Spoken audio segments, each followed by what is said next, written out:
10-шы дәріс қашықтықтан оқыту технологиясы. Қарастырылатын сұрақтар: қашықтық білім туралы түсінік, қашықтан оқыту жүйесінің ерекшеліктері.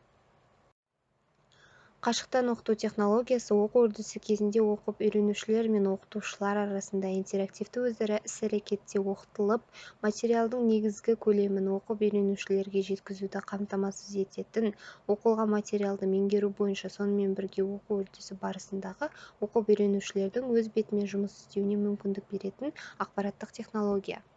Қашықтан оқыту компьютерлік және телекоммуникациялық технологияларға негізделген оқытудың құралдары мен түрлері, білім беру үрдісінде үздік дәстүрлі және инновациялық әдістер қолданылатын күндізгі және сырттай білім алу ретінде білімді қабылдау түрі болып табылады. Қашықтан білім беру жаңа ақпараттық технологиялар мен мультимедиалық жүйелер негізінде күндізгі сырттай, кешкі және сырттай оқытудың элементтері үйлестірілген ерекше жетілген түрі. Қазіргі замандағы телекоммуникациялық және электронды басылымдар дәстүрлі оқыту түрінің барлық құндылықтарын сақтай отырып кемшіліктерін жеңіп шығуға мүмкіндік береді. Қашықтан оқыту кезіндегі білім беру үрдісінің негізін жеке кесте бойынша өзіне ыңғайлы жерде оқуға мүмкіндігі болатын, оқытудың арнайы құралдары жиынтығы өзінде бола отырып, электронды және қарапайым пошта, телефон арқылы оқытушылармен келісілген байланыс жасауына, сонымен қатар күндізгі бөлімде де мүмкіндігі болатын оқып үйренушінің мақсатқа бағытталған және бақыланатын қарқынды өзіндік жұмысы құрайды. Қашықтан оқыту білім жүйесі жоқшылыққа, географиялық немесе уақытша оқшаулануға қатысты себептермен, әлеуметтік қорғаны жоқ және дене бітімі жетілмеуіне байланысты білім мекемелеріне бару мүмкіндігі жоқ немесе өндірістік және жеке жұмыстары болу себебінен ешкімнің оқуға мүмкіндігін шектеуге болмайды деген гуманистік қағидаларға жауап береді.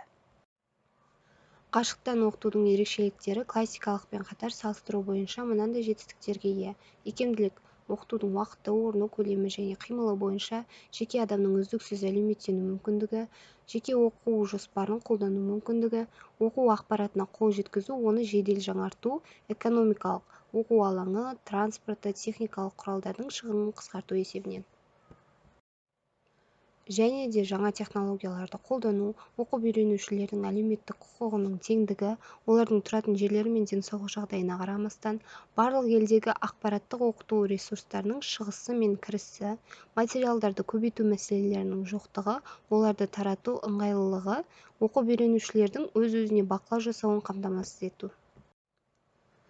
Кез келген қашықтан оқыту жүйесіне қажетті аса маңызды сипаттары: құрылымның ашықтығы, жүйе ашық жүйе үрдісіне сәйкес құрылуы тиіс, сәйкестілігі, ақпараттық ресурстарды сақтау форматы сәйкес келуі тиіс, халықаралық стандартты қолдану керек.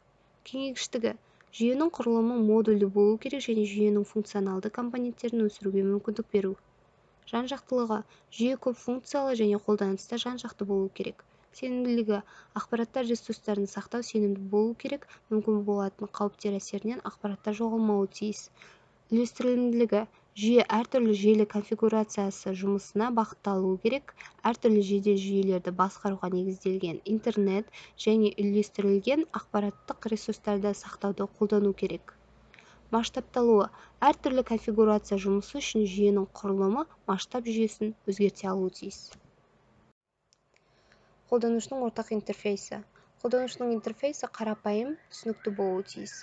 Өңдеудің қарапайымдылығы, өңдеу жылдам және тиімді болуы тиіс. Тасымалдануы, жүйе әртүрлі ақпараттық бағдарламалы тұғырнамада жұмыс істеуі қажет. Жүзеге асыруды орындау тәуелсіздігі, жүйені ақпараттық толықтыру, оны нақты жүзеге асырудан тәуелді болмауы тиіс. Қауіпсіздігі, ақпараттық ресурстарды сақтау қауіпсіз болуы тиіс. Басқару қарапайымдылығы.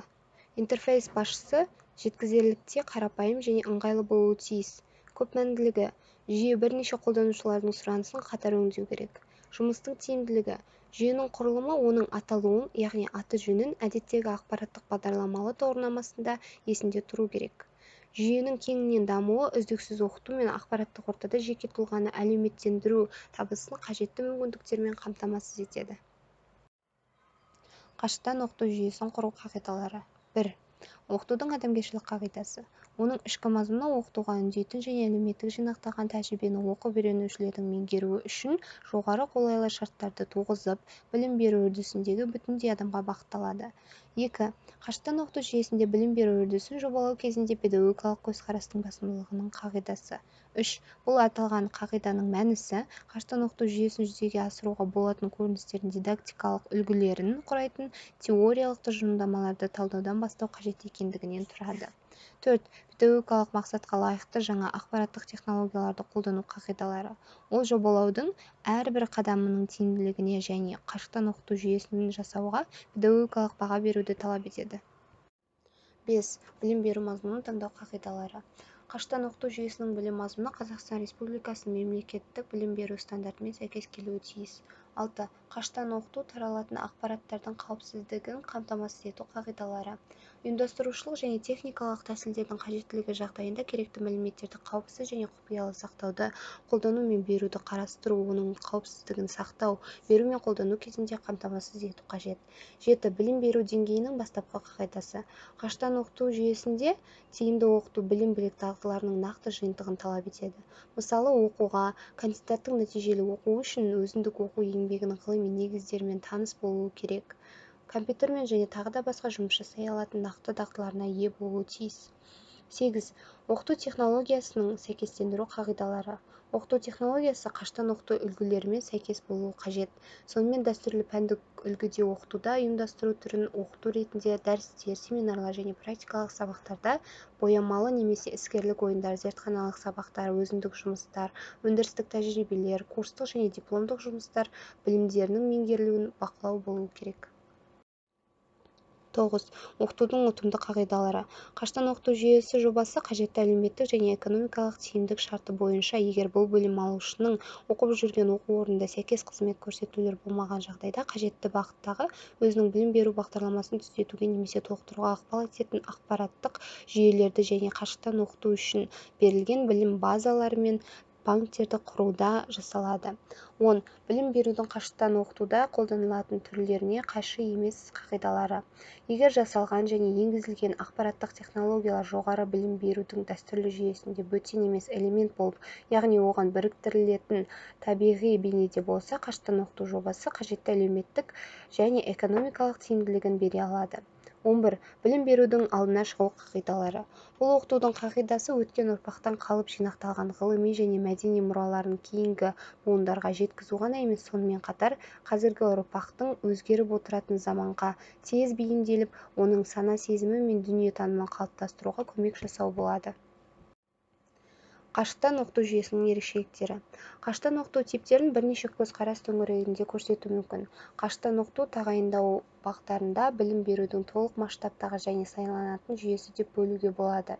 Білім берудің толық масштабтағы жүйесінде белгілі бір бағыттағы бакалаврдағы немесе нақты мамандықтың инженерлерін дайындау бойынша оқу жоспарының толық орындалуын қамтамасыз етеді. Демек, мұндай жүйеде барлық жоспарланған пәндерді оқып үйрену үшін құралдардың жеткілікті түрде, оқулықтар мен оқу құралдары, зертханалық практикумдер, курстық және дипломдық жобаларды орындау үшін құралдар бар болуы қажет. Білім берудің сайланатын жүйесі деп аталған шартты жүйесі өнеркәсіп қызметкерлерінің біліктілігін жоғарылату үшін қосымша, яғни екінші жоғарғы білім алу үшін білім берудің қызмет көрсетулерін пайдаланатындарға жеке сауалдарын қанағаттандыру үшін бағытталады. Қашықтан оқыту жүйесінің әрбір типтерін оқу үрдісін жабдықтау және ұйымдастыруға ерекшеліктері қатарына қарамастан орындалатын функциялар мен ұқсас тағайындауларының құрылымды компоненттерін көрсету керек. Қашықтан оқыту жүйесінің құрылымы. Қашықтан оқыту жүйесінің құрылымына келесі элементтер кіреді. Оқыту мақсаты. Маманның үлгісімен және мемлекеттік тапсырыспен сәйкес қалыптасатын білім және білік жүйесін оқып үйренушілердің меңгеруі. Оқыту мазмұны. Әлеуметтік сұраныстың педагогикалық үлгісі. Оқыту үрдісі, әдістері мен ұйымдастыру түрлерінің жүзеге асырылуы оның мазмұнымен анықталады. Оқыту объектісі қаштан оқыту білім беру қызметін пайдаланушылар білім алатын берілген түрінің объектісі болып табылады. Студенттер, тыңдаушылар, оқушылар және тағы да басқа. Қаштан оқыту тыңдаушылары білім алудың дәстүрлі түрі, студенттерінен өзгешелігі, ерекше қайсарлық, білімге деген құштарлық, ұйымдастырушылық көрсетіп, өз бетімен жұмыс істей білу, компьютермен жұмыс істей білу және телекоммуникациялық байланыс құралдарымен дағдысы болу керек. Оқыту субъектісі қаштан оқыту субъектісі оқытушылар болып табылады. Оқытушы қашықтан оқыту білім беру үрдісінің жоғары тиімділігін қамтамасыз ететін басты буын. Қашықтан оқыту оқытушысы іс-әрекетіне тән бірқатар ерекшелік тьютор терминін енгізу қажеттілігін туғызады. Ол кеңес беруші, оқытушы, информатика және телекоммуникация іргетасы негізін білетін болуы керек. Оның білімділігі алдыңғы озық сипатта болу керек. Оқыту әдістері қаштан оқыту түрі ақпараттық ереже жиынтығы, репродуктивті дауыс күшейткішін реттеу, мәселелі мазмұндау, теориялық зерттеудегі логикалық тәсілдер мен ережелер жиынтығы мен зерттейтін 5 жалпы дидактикалық оқыту әдістерінен тұрады.